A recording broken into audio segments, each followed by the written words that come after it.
Excusez-moi. Bonjour. Je cherche Emma ou Enzo. Il y a une Emma ou un Enzo? Là? Emma, salut. Et là, il y en a d'autres? C'est tout? Il n'y a que toi? Ok, on le met là-bas, sinon ça marche. Emma? La particularité de cette scène, elle est top. Et il y en a ici? Du coup, il y a 4 audiences. Ah! Salut Emma. Il n'y a pas de Enzo? Tournez. Où ça? Si vous tournez, Ok, on a des Enzo là et là. Ok. genre vous caliez, il y a 4. Imaginez. J'entends parler en anglais, moi, là. On avait. Ah, c'est toi qui parles anglais. Ah. Vous entendez?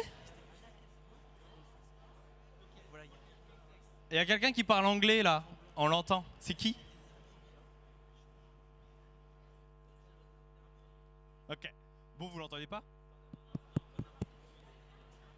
Vous l'entendez pas? Mais j'entends de ouf, quelqu'un parlait anglais. C'est pas grave. Emma, Enzo, vous êtes là. Bravo. Vous avez gagné un truc. Mais ouais, les autres, je sais pas comment vous appelez, vous n'avez pas gagné. Vous avez gagné un truc, c'est que l'année de votre naissance, vous avez été top 1. C'est-à-dire que l'année de votre naissance, ça a été les prénoms les plus donnés. Ce qui fait de vous des personnes ultra originales. Et ce qui fait qu'on partage un point commun. Moi, je m'appelle Julien. Et l'année de mon naissance, en 1988, c'était le prénom le plus donné. Ce qui fait que je suis extraordinairement banal. Tellement que dans ma classe, et peut-être que ça vous est arrivé, il y a toujours eu au moins 4 ou 5 Julien. Donc quand on était avec les profs, ça c'était marrant. Mais la petite anecdote, c'est que ma première copine, elle m'a quitté pour un Julien. Et ça, c'était un petit peu plus badant. Même physiquement, je suis extraordinairement banal. 1m75, 75 kg, je chausse du 42, je suis brun, j'ai les yeux marrons, j'ai même pas une calvitie pour me différencier. Et autant vous dire que, en fait, si vous vous amusez à lancer une nouvelle partie de Sims, je suis le personnage standard que l'on a à l'intérieur. Et autre chose, c'est que dans tout ça, je me suis dit, il y a peut-être une originalité que j'ai. Et cette originalité, c'est mon nom de famille. Un nom de famille portugais. De Souza. Est-ce que, en levant la main, il y en a qui ont des origines portugaises ici?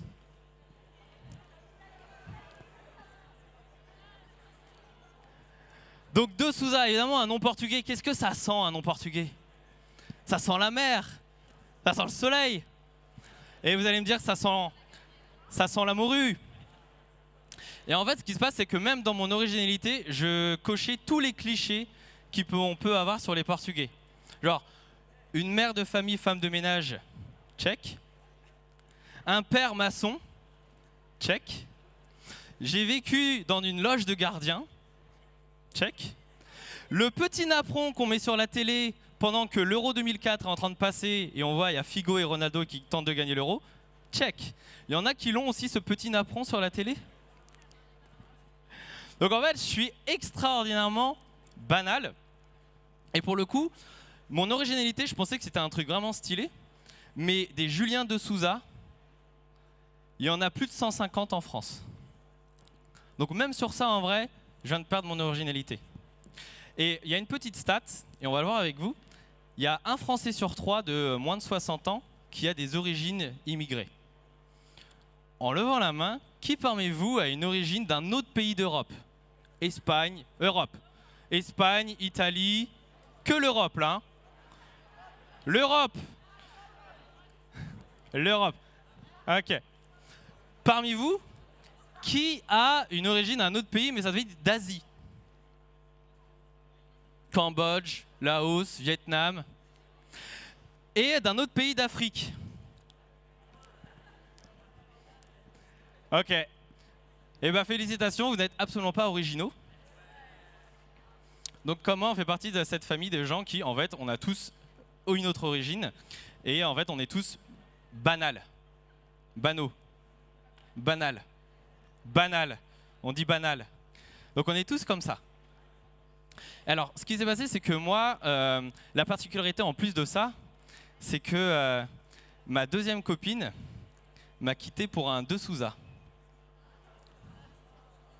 Brésilien. Franchement, à ce moment-là, j'ai eu l'impression que pendant des années, elle a eu la version Wish portugaise et qu'elle s'est dit, je vais aller sur quelque chose de premium. Je vais sur le De Souza brésilien. Malédiction du truc. Première par un Julien, la deuxième par un De Souza. Est-ce qu'il y a un Julien De Souza ici autre que moi? Parce que du coup, on ne sait jamais. Je vous raconte ça parce que finalement, dans cette banalité, va se cacher le comment on arrive aujourd'hui un peu à se différencier. Et moi, j'ai eu mon bac passable. C'est une vraie mention. Donc même dans mon bac, c'est un bac banal. J'ai eu ça, j'ai tenté plein de petites expériences professionnelles. Vous savez, j'ai été serveur, place de Clichy. J'ai aussi développé et travaillé dans des usines en tant qu'ouvrier. J'ai bossé dans plein de peintres en bâtiment aussi. Et il y a un truc que j'ai fait à un moment, c'est que je me suis retrouvé à travailler à faire des inventaires la nuit dans les magasins. Mon travail consistait la nuit à compter des stylos bics. Toute la nuit. Et je peux vous dire qu'en fait, au bout de 500 stylos bics, on commence à avoir une certaine tendresse avec lui. Il se passe quelque chose. Et cette tendresse fait que je commence à me dire, et ça fait clic le bleu, et ça fait clic le rouge, et ça fait clic, clic, clic. Oui!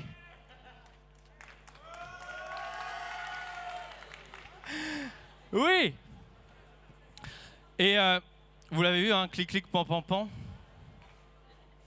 Et en fait, ce qui se passe, c'est que dans tout ça, j'ai eu une première aventure entrepreneuriale.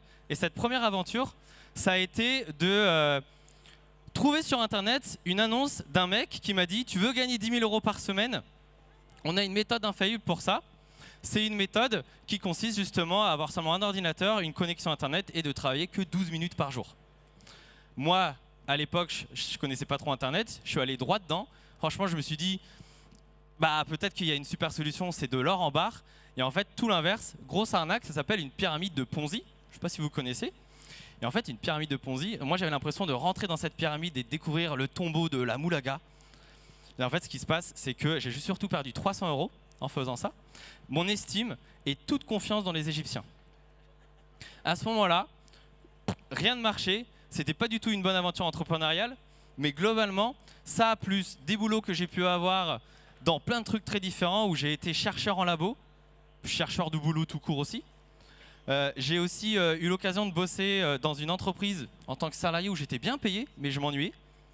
Dans une asso où j'étais mal payé, mais j'étais stimulé.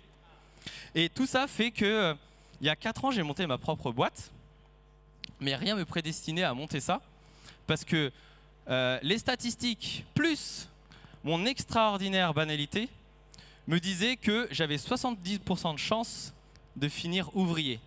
Fils d'ouvrier, tu seras fils d'ouvrier. Peut-être même dans une usine de stylo bic.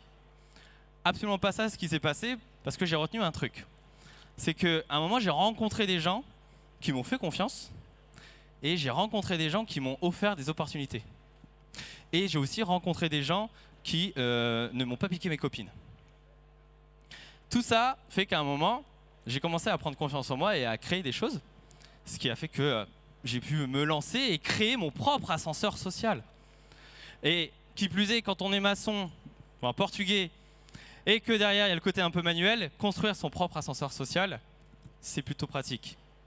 Donc finalement, moi il y a un truc que j'ai envie de vous dire et que j'ai envie de vous partager, c'est qu'au global, faites attention à auprès de qui vous êtes en train de vous entourer, parce qu'il y a une stat qui dit qu'on est la somme des 5 personnes qu'on côtoie le plus, avec qui vous passez le plus de temps. Les 5 personnes. Donc, toutes les personnes des pyramides de Ponzi, dégagez-les. Toutes les personnes qui ont des lubies, ont des fannies avec les stylos bic, dégagez-les. Et tous les Brésiliens qui s'appellent Julien De Souza, vous pouvez aussi les dégager. Parce qu'au global, retenez une chose, entourez-vous de gens extra. Et moi, je suis extraordinairement banal.